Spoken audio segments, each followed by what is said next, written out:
Hello. Now I'm going to give some notes for composing and telling and or writing one's life story. One may ask, why form and tell one's life story? Well, why do people write autobiographies? Answers may include to help oneself and others. Uh, Oneself and others could learn from and benefit from consideration of one's experiences. Others and oneself could learn from one's mistakes. In that case, it would be a warning story. Do not follow this example. Or one can learn from one's successes. In that case, it's an inspirational story. I suggest follow this example. Or not even I suggest, you hear it and you see that things worked out well, so automatically the listener or reader might take that to heart and try to follow that example. By meditating upon what one has experienced and has thought and knows a lot about, one may get ideas about stories one may choose to tell and stories one may create. There's a saying, one writes what one knows. So what you've experienced may influence the kind of stories that you're interested in and that you're going to tell in the future. Telling one's life story may seem to be just a matter of remembering, but along the way, one interprets and shapes the material. To prepare to tell one's life story, one might write in a journal about one's life and about one's life story. See, there's a distinction between your life and your life story. Your life story is something you construct. This might help one discover more about one's life, to journal about it, to write about it, and about one's life story. One might discover one or more organizing principles of one's life, an organizing principle. And if you do discover that, you can then build your life story around that principle. Just like if you're writing a college essay, it's good to write down all your thoughts, find out what you really want to say about the topic, and then organize the essay around what you want to say. One might discover a tagline relating to one's life. In marketing and advertising, a tagline is a short expression that captures a brand's essence and helps to communicate its unique values and personality. So a tagline can also communicate a person's essence or the essence of one's experience. For example, in stand-up comedy, a wonderful stand-up comedian, Rodney Dangerfield, who's now passed away, his tagline was, "I don't get no respect." So whatever story he told, it would come back to, "I don't get no respect." Uh, when when telling one's life story, one might begin by telling the year and location of one's birth. So I was born in such and such a year and such a place. And you might end by saying something like, "And here I am today. I survived to tell the tale." Of course, you can also include some hopes and plans for the future, but those are relatively small parts of your life story.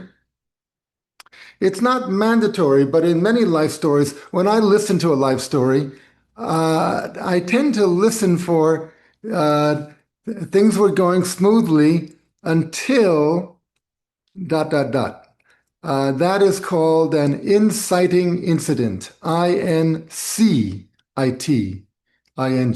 inciting incident or initiating incident. The people who give training about writing fiction and nonfiction often talk about an inciting incident. So this is about giving dramatic shape to the material. An inciting incident sets the story in motion. The incident may put things out of balance, and so then balance needs to be restored, or perhaps justice needs to be achieved after things are thrown out of balance. A next step in in a theoretical story of any kind. And this is just food for thought. Your life story should follow its own pattern, its own path. It shouldn't have to follow any other path, but I'm just giving some ideas here. Uh, People talk about the gathering storm, to use a metaphor. Conflicts, missions develop, emerge, take shape. The gathering storm, building up to a big challenge or a climax or something. There may be an all is lost moment, one or more times when it just feels everything is fallen apart and it's terrible. But if the lead character keeps cool and stays strong, the lead character may rise to the occasion and face and successfully deal with her challenge. Then she or others may say, "We didn't know she had it in her." She might say, "I didn't know I had it in me," but she rose to the occasion. And then finally, at the end, everyone has to get used to the new normal, which is that the character is capable of doing what she had in mind.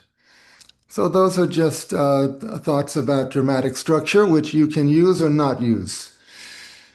In imagining a life story, one may recall going through, or one may still be in, a skill gathering phase. Skill gathering means trying different things, studying different things, working at different things. There may be possibly disappointments along the way if something turns out to be a dead end, that it didn't work or one lost interest in it. But in retrospect, when you're composing your life story, you may see that everything you went through had a meaning. It had a purpose in the overall flow.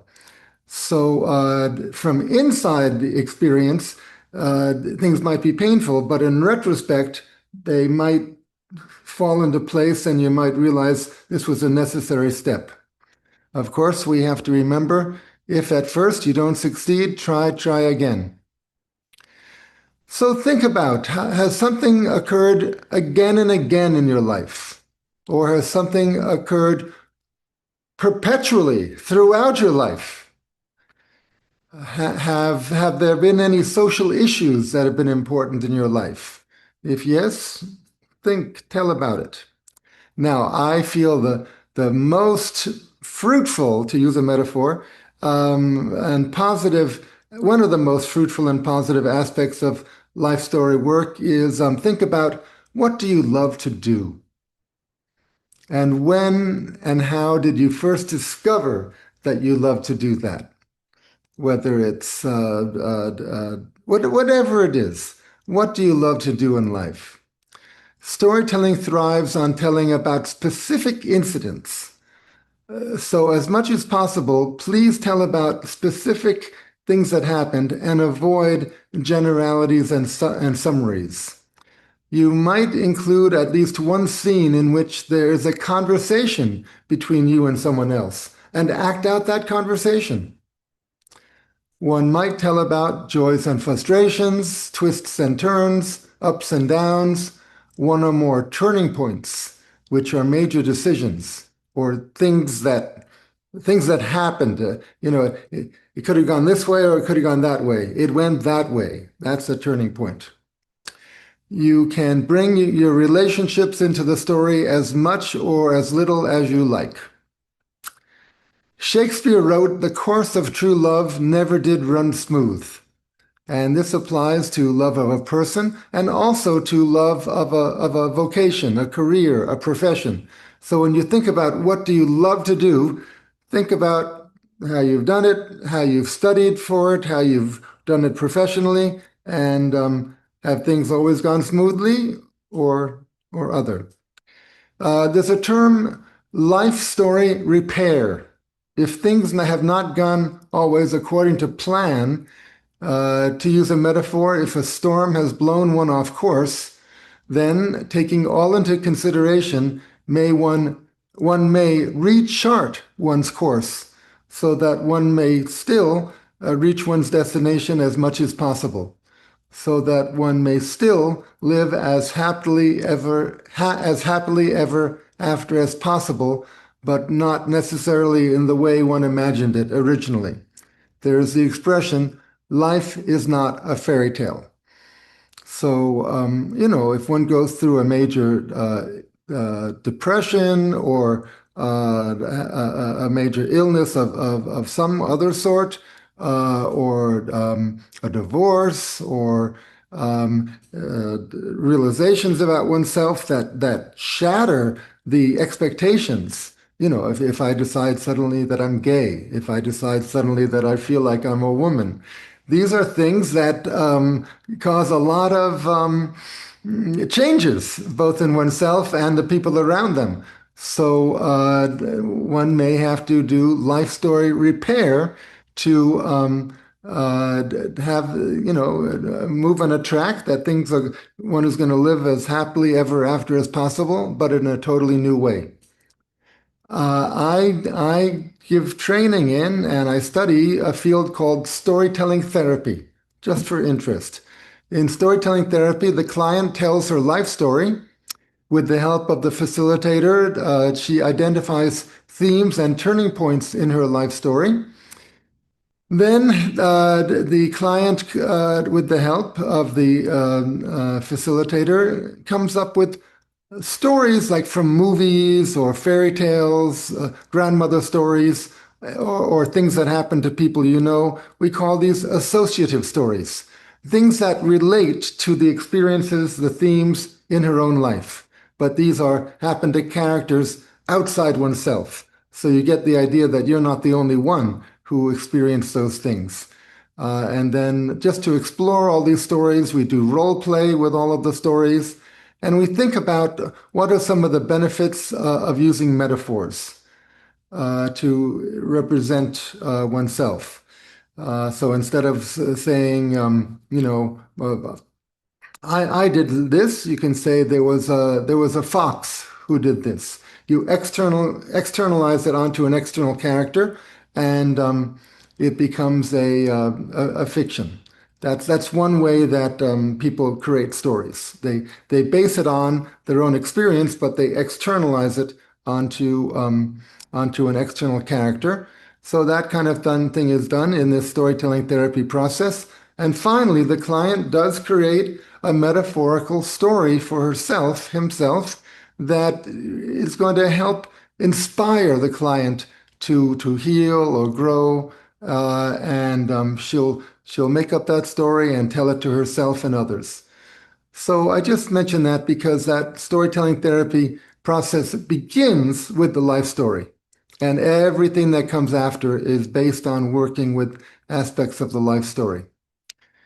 So again, a very popular way of creating stories is to take moments, chapters, incidents from one's life story and modify them and project them onto an external character so that it's not your life story anymore, but it's inspired by and based on your life story. Okay, these have been some notes about life story, work, and play. Thank you very much.